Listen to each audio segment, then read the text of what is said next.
आखिरकार अर्शी को वरमाला पहना ही देता है और अब सब तालियां बजाते हैं इस शुभ घड़ी में और फूलों का वर्षा होता है अर्शी और अन्नी पर अब झनक को झटका लगता है कि अब तो अन्नी किसी और का हो ही जाएगा और पीछे जाती है और एक बार फिर अन्नी झनक की ओर देखता है और इस बार तो बिपाशा भी देखती है कि दोनों कैसे एक दूसरे को देख रहे हैं एक टक।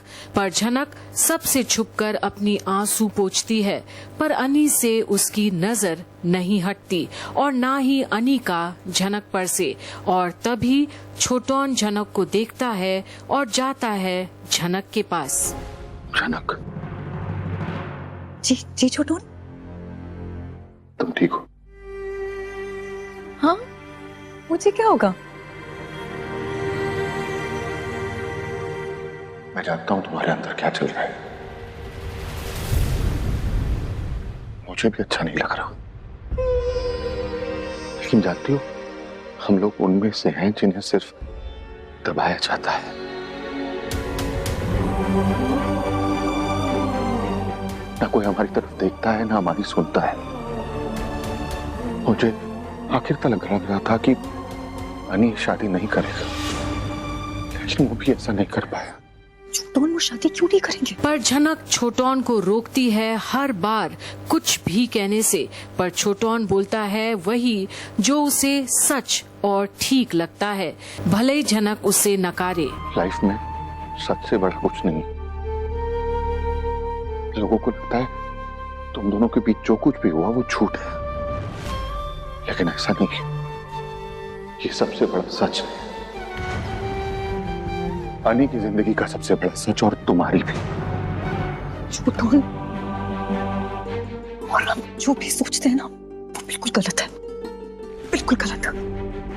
उम्र में तुमसे बड़ा हूं मैं झनक, तुमसे ज्यादा तजुर्बा है मेरा, इसलिए मैं जो कुछ भी कह रहा हूं ना वो सच है। छोटौन प्लीज मत बोलिए ये सब बातें। अरे मैं नहीं बोलूंगा तो कौन बोलेगा झनक? हाँ, ये सब लोग सेलिब्रेट कर रहे हैं छोटौन, और मैं चाहते हुए भी खुश नहीं हो पा रहा हूँ। अन्नी की शादी है आज, इसलिए मैं आया। अरे वो मेरे बेटे जैसा है, लेकिन आज का ये दिन।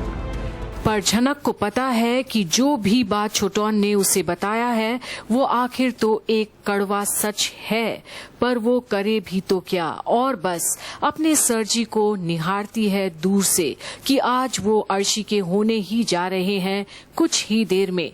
और अर्शी और अन्नी की आपस की खुशी देख खुद भी खुश तो होती है झनक।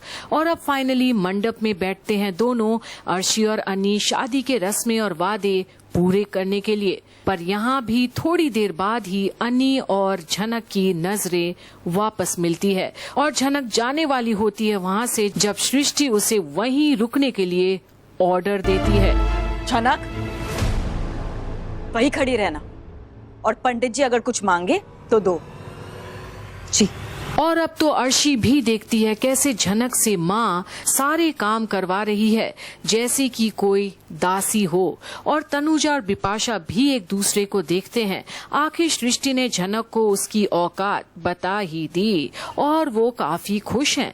पर वहीं कुछ लोग ऐसे भी हैं परिवार के जिन्हें सृष्टि की ये आइडियाज पसंद नहीं आती कि आखिर झनक को इस तरह सब जगह क्यों बुलाकर काम करवा रही है। वो सुबह से लगी हुई है वो काम में। पर अब फाइनली अन्नी और अर्शी की पूजा शुरू होती है और अब हवन के सामने दोनों प्रण लेंगे और पंडित जी को भी झनक जैसा असिस्टेंट अब मिल गया है हेल्प करने के लिए। और जहां अन्नी को बिल्कुल भी अच्छा नहीं लगता कि झनक उसी के चारों ओर मंडरा रही है और काम भी कर रही है एक नौकरानी की तरह, पर निगाहें दोनों की मिलती ही रहती है। और अब अन्नी झनक को देख सोचता है अपने मन में, तुमने हर बार ये साबित करने की कोशिश की है कि तुम मुझसे प्यार नहीं करती, और इस बार तुमने मुझे बहुत हर्ट किया है।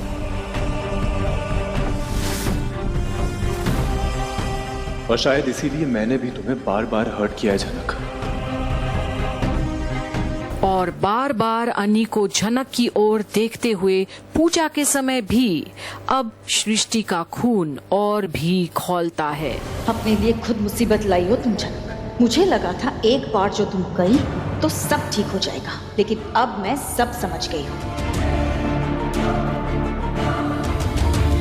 इसीलिए अनिरुद्ध और तुम्हें आसपास रहने दिया, ताकि मैं समझ सकूं कि तुम दोनों के बीच क्या चल रहा है।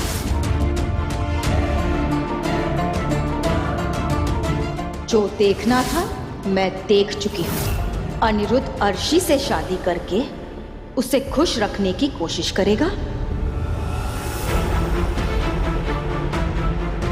लेकिन फिर भी तुम उसकी जिंदगी से जाने वाली नहीं हो। और जहां अब भी अन्नी झनक को ही देख रहा है, वहीं अन्नी के भी ख्याल पूछते हैं सवाल। अगर तुम अपनी जिद पर नहीं अड़ी रहती, मुझे चीजें सुधारने का मौका देती, तो आज ये दिन नहीं आता। मैं ऐसा होने ही नहीं देता। तुमने मुझे दूर रहने के लिए कहा ना, तभी तुम्हें चैन आएगा। तो ठीक है फिर, आज से मेरा ये नाटक ही मेरी जिंदगी की सच्चाई है। और बस ख्याल ही ख्याल में दो जिंदगी बीती चली जा रही है रस्मों के बीच। पर अब आगे होगा क्या, देखते रहिए झनक की सारी अपडेट्स यहीं कंप्लीट बॉलीवुड पर।